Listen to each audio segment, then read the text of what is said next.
Well, I want to introduce some very good friends of ours to you right now. On our very first mission trip, we went to Germany back in 1997.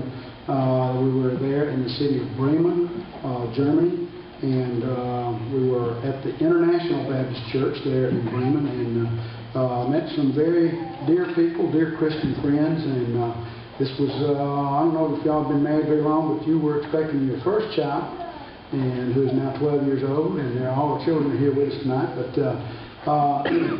became fast friends with these folks. And it's wonderful. I just feel so at home there in Bremen, and we every time we go to Bremen, we get to visit and meet with them. And we were blessed to get to have them to come over to the States this year, and I think it's their children's first time over here. And if I could go ahead and I'm going to introduce y'all and get you to stand up. This is Uwe. Sort of like Hoover, but Uwe Münster and Nicola Münster. Now she is Scottish, and then there are three children: Charlotte, who is 12, and Cameron, and Samuel.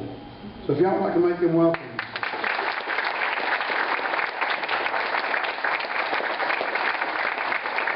And I asked Uwe if he wouldn't mind come up and tell us a little bit about his testimony and his background, and a little about his church and whatever the Lord leads. And then some of you might have some questions for him. So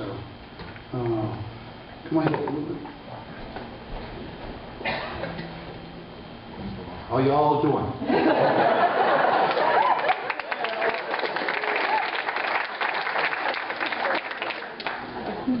Well, we feel very privileged to be here with you tonight, and it's wonderful and an honor for our family that we can come to this beautiful country and this beautiful part of the country, the southern part.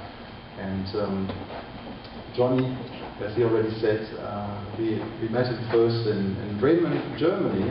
We now found out there's a Bremen in Georgia, which we felt very neat to visit yesterday. And we took lots of photos at Bremen High School, and I take them home. I think it's a very neat thing. But I think there's one thing missing in Bremen, Georgia: the town musicians.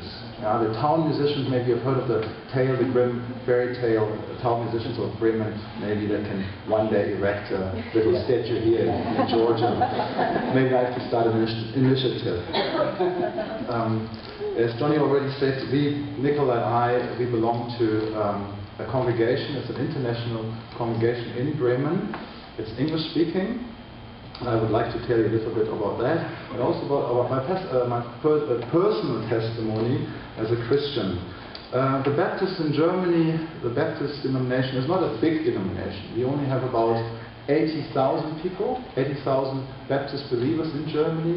The whole population of Germany is about 80 million people, so you can get an idea. It's not a big number. So it's, I think in America, in the US, the Baptists are the biggest Protestant denomination. And so in Germany we are a very small number. And so over here you find it very interesting. Wherever you go, you find signs of a Baptist church along the roadside. In Germany, if you visit a town, you're lucky if you find one Baptist church in a town. In Bremen, Germany, we have about 500,000 population. We have several Baptist churches. Our Baptist church, the German Baptist church where we worship, we don't have our own building. The International Baptist Church is right in the center, in the heart of Bremen. And the interesting thing is that our church, the German Baptist Church in Bremen, is one of the oldest Baptist churches and was established over 160 years ago. When the founder of the Baptist faith, so to say, or brought the Baptist faith to Germany was Johann Gerhard Onken. He was a young man from Hamburg who went on an apprenticeship to Scotland. And there he met Baptists and received Jesus Christ as a Savior and Lord. And when he came back as a young man from Scotland to Hamburg, he was baptized in the river Elbe, which flows right through the town or the city of Hamburg, by a traveling American professor who baptized him in the river Elbe. So there's connections there from the from the early days of Baptist faith, of the Baptist faith in Germany with America. And so he went as a missionary to Bremen, and the first believers were baptized in the river Weser, which also flows through our town about 170 years ago. And the question is, why are there international churches, English-speaking churches, in a German-speaking environment? That's a good question. But our city, although it's not a mega city, it's just 500,000, is very international. We have many international people, international companies in Bremen. And so we failed, or the German Baptist Church failed at the beginning of the 90s, that it would be a good thing to do to minister to those who come to Bremen, who speak English, who have English as a first language. And so I got involved. At that time I studied English at the university, and so at that time I got involved in this new group, which will then later, in 8 years later, founded into a church. Also a few years later I met my wife, Nicola. She's, as Johnny already said, she's Scottish. And so we both felt that our spiritual home would be this international church. We have worked until recently always with American pastors. Most were Southern Baptists, and we belong, and our church belongs to also a smaller union of churches, international churches. They call International Baptist Convention. It's about 66, 67, 68, up to 70 churches now, all over Europe and to the Middle East, and even some now in South America and South Africa. Our new pastor, he is from South Africa, so our first non-American pastor, and we're very blessed by him. Our church is growing. We have about 35 nations.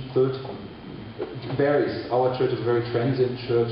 We have people coming and going, but also a core group of, say, of maybe 50 people, and on a Sunday we have about 80 to 100 people.